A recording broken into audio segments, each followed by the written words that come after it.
ಥೆವೆಗವೊಂಡರ್ಸ್ ಚಾನೆಲ್ಗೆ ಸ್ವಾಗತ ಸುಸ್ವಾಗತ. ಬೆಳಗ್ಗೆಯಿಂದ ರಾತ್ರಿವರೆಗೆ ನಾವು ಮನೆಯಲ್ಲಿದ್ರೂ ಮನೆಯಲ್ಲಿ ಕೆಲವೊಂದು ಚಿಕ್ಕ ಸಮಸ್ಯೆಗಳು ಬರ್ತವೆ ಅಲ್ವಾ. ಈ ಚಿಕ್ಕ ಸಮಸ್ಯೆಗಳನ್ನು ನಾವು ಏನು ಮಾಡಬೇಕು ಅಂತ ಕೆಲವೊಂದು ಸರಿ ಗೊತ್ತಾಗೋದಿಲ್ಲ. ಸೊ ತುಂಬ ಯೋಚನೆ ಮಾಡ್ತಾ ಇರ್ತೀವಿ, ಏನು ಮಾಡೋಣ, ಈ ಥರ ಆಗಿಬಿಟ್ಟಿದೆಯಲ್ಲ ಕಿಚನ್ನಲ್ಲಿ, ಏನು ಮಾಡೋಣ ಅಂತ ಆ ರೀತಿ ನಾವು ಥಿಂಕ್ ಮಾಡ್ತಾ ಇರ್ತೀವಿ. ಸೊ ನಾವು ಕೆಲವಷ್ಟು ಕಿಚನ್ ಟಿಪ್ಸು ಮತ್ತು ಟ್ರಿಕ್ಸನ್ನೆಲ್ಲ ನಾವು ಕಲ್ತಿಟ್ಕೊಂಡ್ರೆ ನಾವು ತುಂಬ ಈಸಿಯಾಗಿ ಇದನ್ನು ಸಾಲ್ವ್ ಮಾಡ್ಬೋದು. ಸೊ ಇವತ್ತು ನಾನು ನಿಮಗೆ ತುಂಬ ಕಿಚನ್ ಟಿಪ್ಸು ಮತ್ತು ಹ್ಯಾಕ್ಸು ಎಲ್ಲ ತೋರಿಸ್ಕೊಡ್ತಾ ಇದ್ದೀನಿ. ಸೊ ನೀವು ಇದನ್ನೆಲ್ಲ ತಿಳಿದಿಟ್ಕೊಂಡ್ರೆ ನಿಮಗೂ ಕೂಡ ಹೆಲ್ಪ್ ಆಗ್ಬೋದು ಅಂತ ನಾನು ಅಂದ್ಕೊಂಡಿದ್ದೀನಿ. ಹಾಗಾದರೆ ಏನೇನು ಟಿಪ್ಸ್ ಇದೆ ಅಂತ ನೋಡ್ಕೊಂಡು ಬರೋಣವಾ, ಸ್ಟಾರ್ಟ್ ಮಾಡೋಣವಾ. ಟ್ರಿಕ್ ನಂಬರ್ 1, ನಾನು ತುಂಬ ದಿನದವರೆಗೆ ಸೊಪ್ಪನ್ನು ಹೇಗೆ ಸ್ಟೋರ್ ಮಾಡ್ಕೊಳ್ಬೇಕು ಅಂತ ತೋರಿಸ್ಕೊಡ್ತಾ ಇದ್ದೀನಿ. ನಾನಿಲ್ಲಿ ಸಬ್ಬಸಿಗೆ ಸೊಪ್ಪನ್ನು ತೊಗೊಂಡಿದ್ದೀನಿ. ಇದನ್ನೀಗ ನೋಡಿ ಬುಡದ ಪಾರ್ಟ್ ಏನಿದೆ ಅಲ್ವಾ ಅದನ್ನು ಕಟ್ ಮಾಡ್ಕೊಂಡಿದ್ದೀನಿ. ಹಾಗೆ ಇದನ್ನು ನೀರಲ್ಲಿ ಚೆನ್ನಾಗಿ 2 ರಿಂದ 3 ಸಾರಿ ವಾಶ್ ಮಾಡಿಕೊಂಡು ಉಪ್ಪು ನೀರಲ್ಲಿ 5 ನಿಮಿಷ ನೆನೆಸಿಟ್ಕೊಂಡು ಆಮೇಲೆ ಈ ರೀತಿ ಸ್ಟ್ರೈನರ್ ರೆಡಿ ಮಾಡಿಕೊಂಡು ಅದ್ರ ಒಳಗಡೆ ಹಾಕ್ಕೊಂಡಿದ್ರಿ, ನೀರೆಲ್ಲ ಬಿದ್ಕೊಳ್ಳುತ್ತೆ. ಹಾಗೆ ನೋಡಿ ಇದನ್ನು ಒಂದು ಟವೆಲ್ ಮೇಲೆ ಹಾಕ್ಕೊಳ್ತಾ ಇದ್ದೀನಿ. ಟವೆಲ್ನಿಂದ ಮತ್ತೊಂದು ಟವೆಲಿಂದ ಈ ರೀತಿ ಪ್ರೆಸ್ ಮಾಡಿ ಎಲ್ಲ ನೀರೆಲ್ಲ ಹೀರ್ಕೊಳ್ಳೋ ಥರ ರೆಡಿ ಮಾಡ್ಕೊಳ್ಳಿ. ಹಾಗೆ 2 ಟಿಶ್ಯೂ ಪೇಪರನ್ನು ತೊಗೊಂಡಿದ್ದೀನಿ. ನೀವು ಬಟ್ಟೆನಾದರೂ ತೊಗೊಳ್ಬೋದು. ಅದ್ರ ಮೇಲ್ಗಡೆ ಈ ರೀತಿ ಸೊಪ್ಪನ್ನು ವಾಶ್ ಮಾಡ್ಕೊಂಡಿರೋ ಸೊಪ್ಪನ್ನು ಹಾಕಿ ಇದನ್ನು ಫೋಲ್ಡ್ ಮಾಡಿ ರೆಡಿ ಮಾಡ್ಕೊಳ್ಳಿ. ಆಮೇಲೆ ನೋಡಿ ಒಂದು ಬಾಕ್ಸ್ ಅಂತ ತೊಗೊಂಡಿದ್ದೀನಿ. ಆ ಬಾಕ್ಸ್ನ ಒಳಗಡೆ ಇದನ್ನು ಇಟ್ಟು ಇದನ್ನು ಮೇಲ್ಗಡೆಯಿಂದ ಮುಚ್ಚಲಾಗ ಗಟ್ಟಿ ಏರ್ಟೈಟ್ ಕಂಟೈನರ್ನಲ್ಲಿ ಹಾಕಿ ಇಟ್ಕೊಂಡ್ರೆ 1 ವಾರದವರೆಗೂ ಸೊಪ್ಪು ತುಂಬ ಚೆನ್ನಾಗಿರುತ್ತೆ.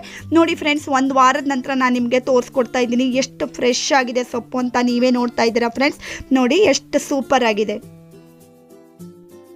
ಟ್ರಿಕ್ ನಂಬರ್ 2, ನೋಡಿ ನಾವು ಈರುಳ್ಳಿನ ಹೆಚ್ಕೊಳ್ಳುವಾಗ ತುಂಬ ಕಣ್ಣಲ್ಲಿ ನೀರು ಬರುತ್ತೆ ಅಲ್ವಾ. ಕೆಲವೊಂದು ಸರಿ ಅಂತೂ ನಮ್ಗೆ ಅಡುಗೆ ತುಂಬ ಹೆಚ್ಚೋದಕ್ಕಿರುತ್ತೆ, ತುಂಬ ಕಷ್ಟ ಆಗುತ್ತೆ. ಸೊ ಇದಕ್ಕೊಂದು ಟ್ರಿಕ್ ಅಂದರೆ ಒಂದು ಬೌಲಲ್ಲಿ ನೀರು ತೊಗೊಂಡಿದ್ದೀನಿ, ಒಂದು ಟಿಶ್ಯೂ ಪೇಪರನ್ನು ತೊಗೊಂಡಿದ್ದೀನಿ. ಅದರಲ್ಲಿ ಡಿಪ್ ಮಾಡಿ ಇದನ್ನು ಪಕ್ಕಕ್ಕೆ ಇಟ್ಕೊಳ್ಳಿ, ನೀರನ್ನು ಕೂಡ ಪಕ್ಕಕ್ಕೆ ಇಟ್ಬಿಡಿ.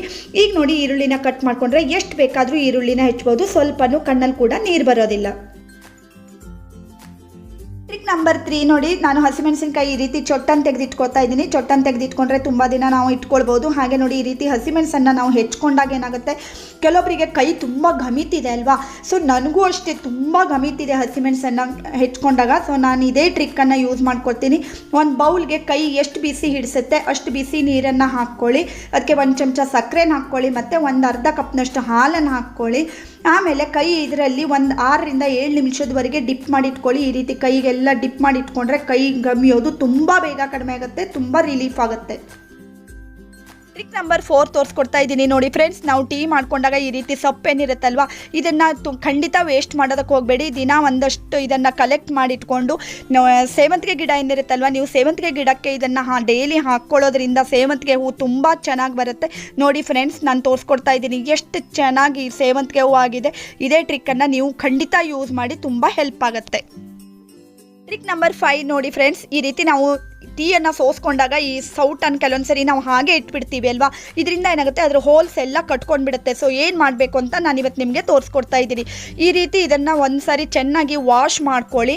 ಆಮೇಲೆ ನೋಡಿ ಸ್ಟವ್ ಆನ್ ಮಾಡಿ ಅದರ ಮೇಲ್ಗಡೆ ಈ ಸೌಟನ್ನು ಇಟ್ಕೊಂಡು ಒಂದು 5 ನಿಮಿಷ, ಪ್ಲಾಸ್ಟಿಕ್ದಾದರೆ ಈಗ ಮಾಡೋಕ್ಕೆ ಹೋಗಬೇಡಿ ಫ್ರೆಂಡ್ಸ್, ಆಮೇಲೆ ನನಗೆ ಬೈಕೊಳ್ಬೇಡಿ. ಈ ರೀತಿ ನೋಡಿ ಎಲ್ಲ ಇದು ಮಾಡಿಕೊಂಡ್ರೆ ಚೆನ್ನಾಗಿ ಅದನ್ನು ಬರ್ನ್ ಮಾಡಿಕೊಂಡ್ರೆ ಅದರಲ್ಲಿ ಹೋಲ್ಸ್ ಎಲ್ಲ ಏನು ಕಟ್ಕೊಂಡಿರುತ್ತಲ್ವ ಅದೆಲ್ಲ ನೀಟಾಗಿ ಹೋಗುತ್ತೆ. ಆಮೇಲೆ ನೋಡಿ ವಿಮ್ ಹಾಕಿ ಅದನ್ನು ವಾಶ್ ಮಾಡಿಕೊಂಡು ಈ ರೀತಿ ಒಣ ಬಟ್ಟೆಯಿಂದ ಒರೆಸ್ಕೊಂಡು ಬಿಟ್ಟರೆ ನೋಡಿ ಫ್ರೆಂಡ್ಸ್ ಎಷ್ಟು ಚೆನ್ನಾಗಿ ನೋಡಿ ಫುಲ್ ಟ್ರಾನ್ಸ್ಪರೆಂಟ್ ಆಗಿದೆ. ಈ ರೀತಿ ಸೌಟನ್ನು ನಾವು ರೆಡಿ ಮಾಡ್ಕೊಳ್ಬೋದು.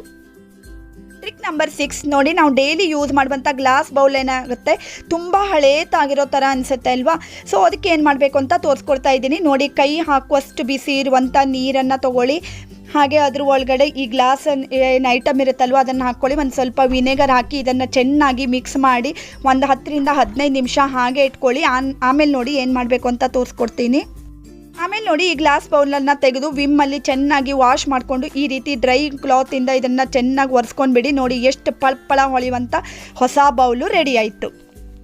ಟ್ರಿಕ್ ನಂಬರ್ 7, ನೋಡಿ ಮಳೆಗಾಲದಲ್ಲಿ ನಾವು ಹೊರಗಡೆ ಹೋದಾಗ ಕೆಲವೊಂದು ಸರಿ ಏನಾಗುತ್ತೆ, ಪರ್ಸ್ ಒದ್ದೆ ಆಗಿಬಿಡುತ್ತೆ. ಪರ್ಸ್ ಒದ್ದೆ ಆದರೆ ಪರ್ಸ್ ಒಳಗಡೆ ಇರೋಂಥ ದುಡ್ಡು ಕೂಡ ಒದ್ದೆ ಆಗಿಬಿಡುತ್ತೆ ಅಲ್ವಾ.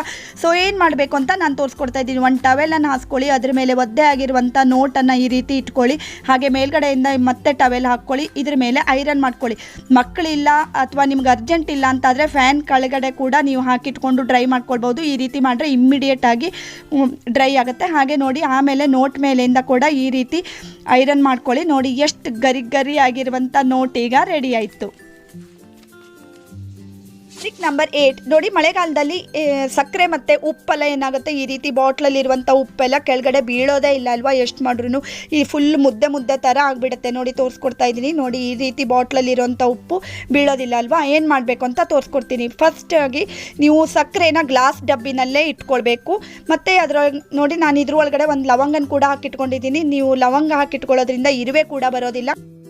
ಮತ್ತು ನೋಡಿ, ಒಂದು ಟಿಶ್ಯೂ ಪೇಪರನ್ನು ತೊಗೊಂಡಿದ್ದೀನಿ. ನೀವು ಬಟ್ಟೆನಾದರೂ ತೊಗೊಳ್ಬೋದು. ಇದರಲ್ಲಿ 1 ಚಮಚದಷ್ಟು ಅಕ್ಕಿನ ಹಾಕ್ಕೊಳ್ತಾ ಇದ್ದೀನಿ. ಅಕ್ಕಿನ ಹಾಕಿ ಇದನ್ನು ಈ ರೀತಿ ಫೋಲ್ಡ್ ಮಾಡ್ಕೊಳ್ಳಿ.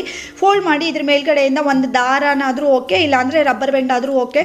ಇದರಿಂದ ಟೈಟಾಗಿ ಅದನ್ನು ಟೈ ಮಾಡ್ಕೊಳ್ಳಿ. ಆಮೇಲೆ ಮೇಲ್ಗಡೆ ಅಂದರೆ ಡಬ್ಬದಲ್ಲಿ ಹಿಡಿಯೋದಿಲ್ಲ ಅಲ್ವಾ, ಈ ರೀತಿ ಫುಲ್ ಟಿಶ್ಯೂ ಇದ್ಬಿಟ್ರೆ ಅದನ್ನು ಕಟ್ ಮಾಡ್ಕೊಂಡ್ಬಿಡಿ, ಉಳಿದಿರೋ ಎಕ್ಸ್ಟ್ರಾ ಟಿಶ್ಯೂಸನ್ನು.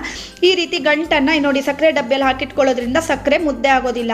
ಹಾಗೆ ನೆಕ್ಸ್ಟ್ ಟ್ರಿಕ್ ಏನಂತ ತೋರಿಸ್ಕೊಡ್ತೀನಿ ನೋಡಿ ಫ್ರೆಂಡ್ಸ್. ಇದಕ್ಕೆ ಉಪ್ಪೇನಿದೆ ಅಲ್ವಾ, ಉಪ್ಪಲ್ಲಿ ಕೂಡ ನಾವು ಹೇಗೆ ಇಟ್ಕೊಳ್ಬೇಕು, ಗಂಟು ಇಟ್ಕೊಂಡ್ರೆ ಇದು ಡಬ್ಬ ಕೂಡ ಚಿಕ್ಕದಿರುತ್ತೆ. ಸೊ ಇದ್ರ ಒಳಗಡೆನೆ ಅಕ್ಕಿನ ಹಾಕ್ಕೊಂಡ್ಬಿಡಿ, ಮುಚ್ಚಳನ ಗಟ್ಟಿ ಹಾಕಿಟ್ಕೊಳ್ಳಿ. ಈಗ ನೋಡಿ ಉಪ್ಪು ಎಷ್ಟು ಈಸಿಯಾಗಿ ಬಿಡ್ತಾ ಇದೆ. ಟ್ರಿಕ್ ನಂಬರ್ 9 ನೋಡಿ, ನಾವು ಹೊಸ ಪಾತ್ರೆನ ಮನೆಗೆ ತೊಗೊಂಡು ಬಂದಾಗ ಅದಕ್ಕೆ ಈ ರೀತಿ ಕಂಪ್ನಿದು ಅಥವಾ ರೇಟ್ ಇರೋಂಥ ಸ್ಟಿಕ್ಕರ್ ಇದ್ಬಿಡುತ್ತೆ ಅಲ್ವಾ. ಸೊ ಅದು ನಾವು ಆಮೇಲೆ ಬಾಯ್ಲ್ ಮಾಡಿದಾಗೆಲ್ಲ ಫುಡ್ಗೆ ಅಂಟ್ಕೊಳ್ಳುತ್ತೆ. ಏನು ಮಾಡಬೇಕು ಅಂತ ವಿಚಾರ ಮಾಡ್ತಾ ಇದ್ದೀರಿ. ಹಾಗಾದರೆ ನೋಡಿ, ಸ್ಟವ್ ಆನ್ ಮಾಡ್ಕೊಳ್ಳಿ. ಹಾಗೆ ಈ ಪಾತ್ರೆನ ಹೀಗೆ ಇದ್ರ ಮೇಲ್ಗಡೆ ಇಟ್ಕೊಳ್ಳಿ. ಅದು ಫುಲ್ ಬಿಸಿ ಆಗುತ್ತಲ್ವಾ. ಆವಾಗ ನೋಡಿ ನಿಧಾನಕ್ಕೆ ಇದ್ರ ಮೇಲ್ಗಡೆಯಿಂದ ಈ ಸ್ಟಿಕ್ಕರನ್ನು ಈ ರೀತಿ ಮಾಡಿದ್ರೆ ನೋಡಿ ಎಷ್ಟು ಈಸಿಯಾಗಿ ಈ ರೀತಿ ಸ್ಟಿಕ್ಕರ್ ಇದ್ದರೆ ಅದನ್ನು ರಿಮೂವ್ ಮಾಡ್ಕೊಳ್ಬೋದು. ಈಗ ನೋಡಿ ಫ್ರೆಂಡ್ಸ್, ಬೌಲು ರೆಡಿ ಆಯಿತು. ಟಿಪ್ ನಂಬರ್ 10 ನೋಡಿ ಫ್ರೆಂಡ್ಸ್, ತುಂಬ ಜನರಿಗೆ ಗಟ್ಟಿಯಾಗಿರುವಂಥ ಮೊಸರನ್ನು ಮನೇಲಿ ಹೇಗೆ ಮಾಡ್ಕೊಳ್ಬೇಕು ಅಂತ ಗೊತ್ತಿರೋದಿಲ್ಲ ಅಲ್ವಾ. ಇವತ್ತಿನ ವಿಡಿಯೋ ನೋಡಿಕೊಂಡ್ರೆ ನೀವು ಕೂಡ ಗಟ್ಟಿಯಾಗಿರುವಂಥ ಮೊಸರನ್ನು ರೆಡಿ ಮಾಡ್ಕೊಳ್ಬೋದು. ನೋಡಿ, ನಾನು ಇಲ್ಲಿ 2 ಈ ರೀತಿ ಕಪ್ಪನ್ನು ತೊಗೊಂಡಿದ್ದೀನಿ. ನೀವು ಸ್ಟೀಲ್ ಪಾತ್ರೆನಲ್ಲಾದರೂ ಇದೇ ರೀತಿ ಮಾಡ್ಕೊಳ್ಬೋದು. ಹಾಗೆ ನೋಡಿ, ನಾನು ಇದಕ್ಕೆ ಕಾಯಿಸಿ ತಣ್ಣಗಾಗಿರುವಂಥ ಹಾಲನ್ನು ಒಂದು ಅರ್ಧ ಕಪ್ನಷ್ಟು ಹಾಕ್ಕೊಳ್ತಾ ಇದ್ದೀನಿ. 2 ಕಪ್ಗೆ ಅದೇ ರೀತಿ ಈ ಹಾಲನ್ನು ಹಾಕ್ಕೊಳ್ಳಿ. ಹಾಗೆ ಕೆಳಗಡೆ ನಾನು ಈ ಸ್ಟ್ಯಾಂಡನ್ನು ಕೂಡ ಇಟ್ಕೊಂಡಿದ್ದೀನಿ. ಹಾಗೆ ನೋಡಿ, ಒಂದು ಅರ್ಧ ಚಮಚದಷ್ಟು ದೊಡ್ಡ ಕಪ್ಗೆ ಮತ್ತು 1/4 ಚಮಚದಷ್ಟು ಚಿಕ್ಕ ಕಪ್ಗೆ ನಾನು ಮೊಸರನ್ನು ಹಾಕ್ಕೊಂಡಿದ್ದೀನಿ. ಆಮೇಲೆ ನೋಡಿ ಫ್ರೆಂಡ್ಸ್, ತುಂಬ ಬಿಸಿಯಾಗಿರುವಂಥ ಹಾಲನ್ನು ಹಾಕ್ಕೊಳ್ತಾ ಇದ್ದೀನಿ. ಇದಕ್ಕೆ ಈ ರೀತಿ ರೆಡಿ ಮಾಡ್ಕೊಳ್ಳಿ. ಹಾಗೆ ನೋಡಿ, ಈ ಹಾಲಿನ ಮೇಲ್ಗಡೆ ಏನು ಕೆನೆ ಇರುತ್ತಲ್ವ, ಈ ಕೆನೆಯನ್ನು ಕೂಡ ನೀವು ಅದೇ ಮೊಸರು ಹೆಪ್ಪಾಕಿರೋ ಪಾತ್ರೆಗೆ ಹಾಕ್ಕೊಂಡ್ಬಿಡಿ. ನೋಡಿ ಫ್ರೆಂಡ್ಸ್, ಈಗ ರಾತ್ರಿ ನಾನು ಮೊಸರನ್ನು ಈ ರೀತಿ ಮಾಡಿ ಹೆಪ್ಪಾಕಿಟ್ಟಿದ್ದೀನಿ. ನೆಕ್ಸ್ಟ್ ಡೇ ಹೇಗಿರುತ್ತೆ ಅಂತ ತೋರಿಸ್ಕೊಡ್ತೀನಿ ಫ್ರೆಂಡ್ಸ್. ನೋಡಿ, ಓಪನ್ ಮಾಡ್ತಾ ಇದ್ದೀನಿ ಮುಚ್ಚಳನ. ವಾವ್, ನೋಡಿ ಫ್ರೆಂಡ್ಸ್, ಎಷ್ಟು ಸೂಪರ್ ಆಗಿರುವಂಥ ಗಟ್ಟಿ ಮೊಸರು ರೆಡಿಯಾಗಿದೆ. ಹಾಗೆ ನೋಡಿ, ನಾನು ಕೆಳಗಡೆ ಸ್ಟ್ಯಾಂಡ್ ಇಟ್ಕೊಂಡಿದ್ದೀನಿ. ಯಾಕಂದರೆ ನೀವು ಮಳೆಗಾಲ ಚಳಿಗಾಲದಲ್ಲಿ ಮೊಸರು ಹೆಪ್ಪಾಗೋದಿಲ್ಲ ಅಲ್ವಾ. ಈ ರೀತಿ ಕೆಳಗಡೆ ಸ್ಟ್ಯಾಂಡ್ ಇಟ್ಕೊಳ್ಳೋದ್ರಿಂದ ಅದು ಥಂಡಿ ಹೀರ್ಕೊಳ್ಳೋದಿಲ್ಲ, ಅದಕ್ಕೋಸ್ಕರ ಹಾಗೆ ಇಟ್ಕೊಂಡಿದ್ದೀನಿ. ಹಾಗೆ ನೋಡಿ ಫ್ರೆಂಡ್ಸ್, ಕಟ್ ಮಾಡ್ಕೊಳ್ತಾ ಇದ್ದೀನಿ. ವಾವ್, ನೋಡಿ ಎಷ್ಟು ಗಟ್ಟಿಯಾಗಿರುವಂಥ ಮೊಸರು ಈಗ ರೆಡಿಯಾಗಿದೆ ಅಲ್ವಾ. ಮತ್ತು ಆಲ್ರೆಡಿ ನಾನು ನಿಮಗೆ ಮನೆಯಲ್ಲೇ ಮರಳಾಗಿರುವಂಥ ತುಪ್ಪ ಕೂಡ ಹೇಗೆ ಮಾಡ್ಕೊಳ್ಬೇಕು, ಬೆಣ್ಣೆನ ಹೇಗೆ ತೆಗಿಬೇಕು ಅಂತೆಲ್ಲ ನಾನು ನಿಮಗೆ ವಿಡಿಯೋದಲ್ಲಿ ತೋರಿಸ್ಕೊಟ್ಟಿದ್ದೀನಿ. ಹಾಗೆ ನೋಡಿ, ಈ ಚಿಕ್ಕ ಕಪ್ದು ಕೂಡ ನಾನು ಕಟ್ ಮಾಡಿ ತೋರಿಸ್ತಾ ಇದ್ದೀನಿ. ನೋಡಿ ಎಷ್ಟು ಗಟ್ಟಿಯಾಗಿರುವಂಥ ಮೊಸರು ರೆಡಿಯಾಗಿದೆ. ನೀವು ಸುಮ್ಮನೆ ಮಾರ್ಕೆಟಿಂದ ಮೊಸರು ತಂದ್ಕೊಂಡು ತಿನ್ನೋ ಬದಲು ಈ ರೀತಿ ನೀವು ಮನೆಯಲ್ಲೇ ಈ ರೀತಿ ಗಟ್ಟಿಯಾಗಿರುವಂಥ ಮೊಸರನ್ನು ರೆಡಿ ಮಾಡ್ಕೊಳ್ಬೋದು. ಹಾಗೆ ನೋಡಿ, ಮೇಲ್ಗಡೆ ಕೆನೆ ಕೂಡ ತೆಗೆದು ತೋರಿಸ್ತಾ ಇದ್ದೀನಿ. ಎಷ್ಟು ಸಖತ್ತಾಗಿದೆ ನೋಡಿ. ಈಗ ನೋಡಿ, ಗಟ್ಟಿ ಮೊಸರನ್ನು ಕೂಡ ಹೇಗೆ ಮಾಡ್ಕೊಳ್ಬೇಕು ಅಂತ ಗೊತ್ತಾಯಿತು ಅಲ್ವಾ. ಸೊ ಫ್ರೆಂಡ್ಸ್, ಇವತ್ತಿನ ಈ ಟಿಪ್ಸ್ ಆ್ಯಂಡ್ ಟ್ರಿಕ್ಸ್ ಎಲ್ಲ ವೀಡಿಯೋ ನೋಡ್ಕೊಂಡು ಬಂದ್ರಿ ಅಲ್ವಾ. ಇವತ್ತಿನ ವೀಡಿಯೋ ನಿಮ್ಗೆ ಹೇಗೆ ಅನಿಸ್ತು ಅಂತ ಕಾಮೆಂಟ್ ಬಾಕ್ಸ್ನಲ್ಲಿ ಕಾಮೆಂಟ್ ಮಾಡಿ. ವಿಡಿಯೋ ಇಷ್ಟ ಆಗಿದ್ದರೆ ಲೈಕ್ ಮಾಡಿ, ಶೇರ್ ಮಾಡಿ ಮತ್ತು ಸಬ್ಸ್ಕ್ರೈಬ್ ಮಾಡಿ. Thank you for watching.